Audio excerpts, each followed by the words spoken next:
नमस्कार दोस्तों। आज हम श्री बृहस्पति व्रत की व्रत कथा सुनेंगे, जिसे गुरुवार व्रत भी कथा कहा जाता है। विष्णु भगवान के रूप में बृहस्पति भगवान की हम पूजा अर्चना करते हैं। इस दिन हमको कथा जरूर सुननी चाहिए। भारतवर्ष में एक राजा राज्य करता था। वह बड़ा प्रतापी और दानी था। वह नित्य गरीबों और ब्राह्मणों की सहायता करता था। यह बात उसकी रानी को अच्छी नहीं लगती थी। वह न ही गरीबों को दान देती थी, न ही भगवान का पूजन करती थी, और राजा को भी दान देने से मना करती थी। एक दिन राजा शिकार खेलने वन को गए हुए थे, तो रानी महल में अकेली थी। उसी समय बृहस्पति देव साधु का भेष लेकर राजा के महल में भिक्षा के लिए गए और भिक्षा मांगी। रानी ने भिक्षा देने से इनकार किया और कहा, हे साधु महाराज, मैं तो दान पुण्य से तंग आ गई हूँ। मेरा पति सारा धन लुटाता रहता है। मेरी इच्छा है कि हमारा धन नष्ट हो जाए, फिर न रहेगा बांस न बजेगी बांसुरी। साधु ने कहा, हे देवी, तुम तो बड़ी अजीब हो। धन संतान तो सभी चाहते हैं, पुत्र और लक्ष्मी तो पापी के घर भी होने चाहिए। यदि तुम्हारे पास अधिक धन है तो भूखों को भोजन दो, प्यासों के लिए प्याऊ बनवाओ, मुसाफिरों के लिए धर्मशाले खुलवाओ। जो निर्धन अपनी कुंवारी कन्याओं का विवाह नहीं कर सकते, उनका विवाह करा दो। ऐसे में कई काम हैं जिनके करने से तुम्हारा यश परलोक में फैलेगा। परंतु रानी पर उपदेश का कोई भी प्रभाव नहीं पड़ा। वह बोली, महाराज, आप मुझे बहुत कुछ न समझाएं। मैं ऐसा धन नहीं चाहती जो हर जगह बांटती फिरूं। साधु ने उत्तर दे दिया, यदि तुम्हारी ऐसी इच्छा है तो तथास्तु। तुम ऐसा करना कि बृहस्पतिवार को घर लीप कर पीली मिट्टी से अपना सिर धोकर स्नान करना, भट्टी चढ़ाकर कपड़े धोना। ऐसा करने से आपका सारा धन नष्ट हो जाएगा। इतना कहकर वह साधु महाराज वहां से आलोप हो गए। जैसे ही वह साधु कहकर गए, रानी ने वैसा ही किया। 6 बृहस्पतिवार ही बीते थे कि उसका सब धन नष्ट हो गया। भोजन के लिए दोनों तरसने लगे, संसारिक भोगों से दुखी रहने लगे। तब वह राजा रानी से कहने लगा, तुम यहाँ पर रहो और मैं देश में जाऊं, क्योंकि यहाँ पर मुझे सभी मनुष्य जानते हैं, इसलिए कोई कार्य नहीं कर सकता। देश चोरी परदेश भीख बराबर है। ऐसा कहकर राजा परदेश चला गया। वहां जंगल को जाता और लकड़ी काट कर लाता और शहर में बेचता। इस तरह जीवन व्यतीत करने लगा। एक दिन दुखी होकर जंगल में एक पेड़ के नीचे आसन जमा कर बैठ गया। वह अपनी दशा को याद करके व्याकुल होने लगा। बृहस्पतिवार का दिन था। एकाएक उसने देखा कि निर्जन वन में एक साधु प्रकट हुए। वह साधु वेश में स्वयं बृहस्पति देवता थे। लकड़हारे के सामने आकर बोले, हे लकड़हारे, इस सुनसान जंगल में तुम चिंता मग्न क्यों बैठा है? लकड़हारे ने दोनों हाथ जोड़कर प्रणाम किया और उत्तर दिया, महात्मा जी, आप सब कुछ जानते हैं, मैं क्या कहूँ। यह कहकर रोने लगा। साधु को आत्मकथा सुनाई। महात्मा जी ने कहा, तुम्हारी स्त्री ने बृहस्पति के दिन वीर भगवान का निरादर किया, जिसके कारण रुष्ट होकर उन्होंने तुम्हारी यह दशा कर दी। अब तुम चिंता को दूर करके मेरे कहने पर चलो तो तुम्हारे सब कष्ट दूर हो जाएंगे और भगवान पहले से भी अधिक संपत्ति देंगे। तुम बृहस्पति के दिन कथा किया करो। 2 पैसे के चने मुनक्का मंगवाकर इसका प्रसाद बनाओ और शुद्ध जल से लोटे में शक्कर मिलाकर अमृत तैयार कर लो। कथा के पश्चात अपने सारे परिवार और सुनने वाले प्रेमियों में अमृत व प्रसाद बांटकर आप भी ग्रहण करो। ऐसा करने से भगवान सबकी सब मनोकामना पूरी करेंगे। साधु के ऐसे वचन सुनकर लकड़हारा बोला, हे प्रभु, मुझे लकड़ी बेचकर इतना पैसा नहीं मिलता जिससे भोजन के उपरांत कुछ बचा सकूं। मैंने रात्रि में अपनी स्त्री को व्याकुल देखा है। मेरे पास कुछ भी नहीं जिससे उसकी खबर मंगा सकूं। साधु ने कहा, हे लकड़हारे, तुम किसी बात की चिंता मत करो। बृहस्पति के दिन तुम रोज आना, इस तरह लकड़ियां लेकर शहर को जाओ। तुमको रोज से दुगना धन प्राप्त होगा, जिससे तुम भली भांति भोजन कर लोगे तथा बृहस्पति देव की पूजा का सामान भी आ जाएगा। इतना करके साधु अंतर ध्यान हो गए। धीरे धीरे समय बीतने लगा। फिर वही बृहस्पति का दिन आया। लकड़हारा जंगल में लकड़ी काट कर किसी भी शहर में बेचने गया। उसे उस दिन से अधिक पैसा मिला। राजा ने चना गुड़ आदि लाकर गुरुवार का व्रत किया। उस दिन से उसके सभी क्लेश दूर हुए। परंतु जब दोबारा गुरुवार का दिन आया तो बृहस्पतिवार का व्रत करना भूल गया। इस कारण बृहस्पति भगवान नाराज हो गए।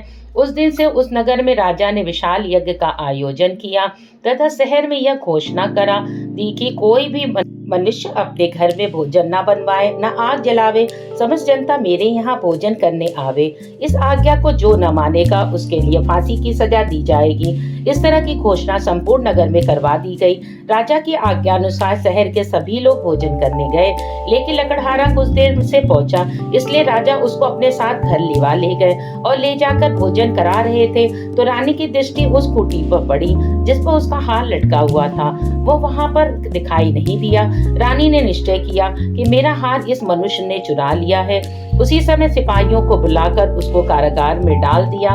जब लकड़हारा कारागार में पड़ गया और बहुत दुखी होकर विचार करने लगा कि न जाने कौन से पूर्व जन्म के कर्म हैं, मुझे यह दुख प्राप्त हुआ है, और उसी साधु को याद करने लगा जो कि जंगल में मिला था। उसी समय तत्काल बृहस्पति देव साधु के रूप में प्रकट हुए और उसकी दशा को देखकर कहने लगे, अरे मूर्ख, तूने बृहस्पति देव की कथा नहीं करी, इस कारण तुम्हें दुख प्राप्त हुआ है। अब चिंता मत कर, बृहस्पतिवार के दिन कारागार के दरवाजे पर 4 पैसे पड़े मिलेंगे, उनसे तू बृहस्पति देव की पूजा करना, तेरे सभी कष्ट दूर हो जाएंगे। बृहस्पतिवार के दिन उसे 4 पैसे मिले। लकड़हारे ने कथा कही। उसी रात्रि को बृहस्पति देव ने उस नगर के राजा को स्वप्न में कहा, हे राजा, तुमने जिस आदमी को कारागार में बंद किया है वह निर्दोष है, वह राजा है, उसे छोड़ देना। रानी का हार उसी खूंटी पर लटका है, अगर तू ऐसा नहीं करेगा तो मैं तेरे राज्य को नष्ट कर दूंगा। इस तरह रात्रि के स्वप्न को देखकर राजा प्रातःकाल उठा और खूंटी पर हार देखकर लकड़हारे को बुलाकर क्षमा मांगी तथा लकड़हारे को योग्य सुंदर वस्त्र आभूषण देकर विदा करा। बृहस्पति देव की आज्ञा अनुसार लकड़हारा अपने नगर को चल दिया। राजा जब अपने नगर के निकट पहुंचा तो उसे बड़ा आश्चर्य हुआ। नगर से पहले से अधिक बाग, तालाब, कुएं तथा अधिक सी धर्मशाला, मंदिर आदि बन गई थी। राजा ने पूछा कि यह किसका बाग है और धर्मशाला है। तब नगर के सब लोग कहने लगे, यह सब रानी और बांदी के हैं। तो राजा को आश्चर्य हुआ और गुस्सा भी आया। जब रानी ने यह खबर सुनी तो राजा आ रहे हैं तो उसने बांदी से कहा कि हे दासी, देख राजा हमको कितनी बुरी हालत में छोड़ गए थे। हमारी ऐसी हालत को देखकर वो लौट न जाए, इसलिए तू दरवाजे पर खड़ी हो जा। आज्ञा अनुसार दासी दरवाजे पर खड़ी हो गई। राजा आए तो उन्हें अपने साथ लेवा लाई। तब राजा ने क्रोध में करके अपनी रानी से पूछा कि यह धन तुम्हें कैसे प्राप्त हुआ है। तब उन्होंने यह कहा, हम यह सब धन बृहस्पति देव के इस व्रत के प्रभाव से प्राप्त हुआ है। राजा ने निश्चय किया कि 7 रोज बाद तो सभी बृहस्पति देव का पूजन करते हैं, परंतु मैं प्रतिदिन 3 बार कहानी करूंगा तथा रोज व्रत किया करूंगा। अब हर समय राजा दुपट्टे में चने की दाल बंधी रहती थी तथा 3 दिन में 3 बार कहानी कहता। एक रोज राजा ने विचार किया कि चलो अपनी बहन के यहाँ भी हो आवे। इस तरह निश्चय कर राजा घोड़े पर सवार हो अपनी बहन के यहाँ को चलने लगा। मार्ग में उसने देखा कि कुछ आदमी एक मुर्दे को लिए जा रहे हैं।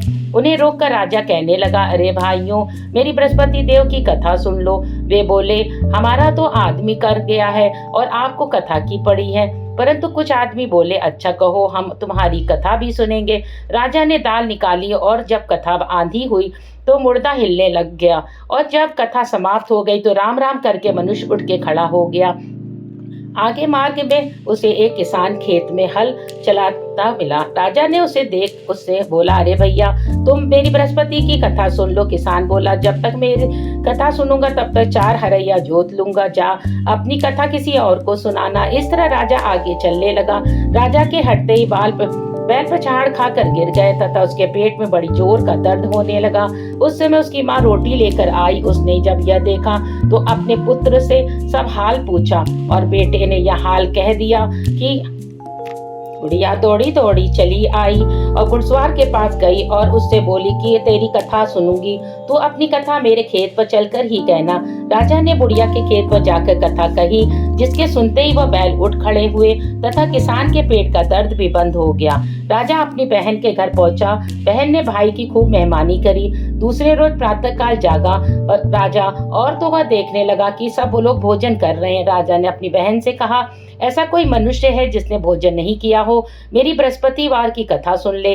बहन बोली, हे भैया, यह देश ऐसा ही है, पहले यहाँ के लोग भोजन करते हैं, बाद में अन्य काम करते हैं। अगर कोई पड़ोस में हो तो देखाऊं। यह ऐसा कहकर चलने लगी तो परंतु उसे कोई ऐसा व्यक्ति मिला नहीं जिसने भोजन न किया हो।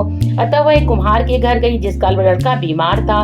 उसे मालूम हुआ कि उसके यहाँ 3 रोज से किसी ने भोजन नहीं किया है। रानी ने अपने भाई की कथा सुनने के लिए कुम्हार से कहा, वह तैयार हो गया।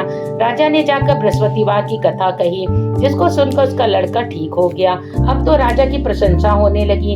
एक रोज राजा ने अपनी बहन से कहा कि हे बहन, हम अपने घर को जाएंगे, तुम भी तैयार हो जाओ। राजा की बहन ने अपनी सास से कहा। सास ने कहा, हाँ चली जा, परंतु अपने लड़कों को मत ले जाना, क्योंकि तेरे भाई कोई औलाद नहीं है। बहन ने अपने भैया से कहा, हे भैया, मैं तो चलूंगी, पर कोई बालक नहीं जाएगा।